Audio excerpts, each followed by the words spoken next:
What if I told you one of the most notorious serial killers in American history remains unidentified to this day? Imagine the late 60s, where fear gripped the San Francisco Bay Area as a predator known as the Zodiac Killer began his reign of terror. This was no ordinary criminal. He taunted the public and the press with cryptic letters, sparking a macabre fascination that endures even now. As the bodies piled up, so did the cryptic letters, each one a chilling piece of a puzzle no one could solve. The Zodiac Killer seemed to be always one step ahead of the authorities. A figure of such abhorrent mystery, his ominous shadow loomed over the city, leaving a trail of death and fear in his wake. Throughout his bloody reign of terror, a string of gruesome murders were perpetuated, each one escalating in its brutality, outdoing the last in sheer horror. His reign was not just marked by the cold-blooded murders, but it was also the psychological terror he instilled in the hearts of the innocent populace. His horrifying acts of violence were accompanied by a chilling series of letters that sent panic waves across the city. These letters, these terrifying missives that he sent, were more than merely taunting notes. Every correspondence he dispatched was a perverse celebration of his nightmarish acts, each one an ode to the macabre and disturbing acts he committed. The letters served as a testament to his distorted enjoyment of the media attention, the limelight he basked in, and the palpable frustration of the police that was almost tangible in the air. Every note he sent was a chilling reminder of his existence, a grotesque testament to his thirst for chaos. But there was a deeper layer to his letters, a layer that showed his dark intelligence and his disdain for those who sought to bring him to justice. Each letter was an intricate puzzle, a labyrinth of coded messages, cryptograms that seemed to be designed to very authorities that sought to end his spree. There was mockery in his art, a cruel jest that seemed to be aimed at the law enforcement agencies that were tirelessly hunting him. Cryptologists, both professional and amateur, found themselves drawn into his web. The allure of breaking his codes, of becoming the hero who would unmask the murderer, was too tempting to resist. They delved into the cryptic puzzles that he left behind, dedicating sleepless nights and countless hours in an attempt to crack the codes that the killer so cunningly crafted. Each one hoping to be the one to put an end to the terror that gripped the city. Yet, the more they tried, the more elusive he seemed to become. The Zodiac Killer was like a phantom, a specter that kept eluding capture. His cryptographs became progressively more complex, his letters became more daring, and his crimes more heinous.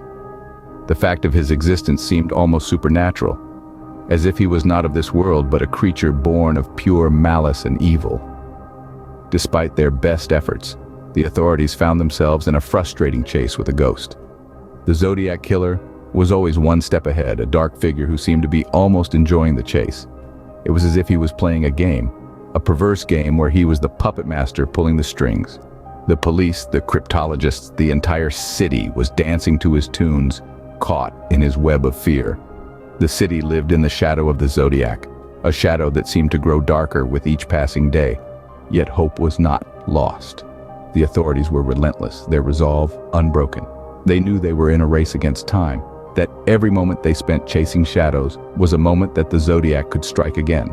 So they continued their pursuit, their eyes always on the prize, the moment they would finally capture the Zodiac Killer and put an end to his reign of terror. The chase was far from over. The Zodiac Killer was still out there, somewhere, hiding in the shadows.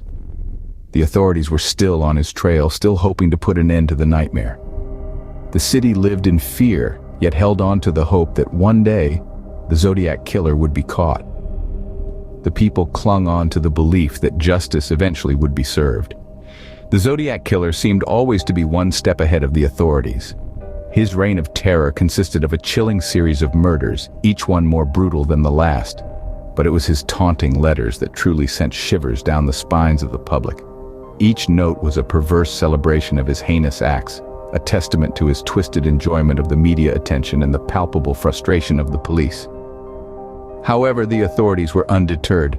They refused to back down, to bend to the will of a madman.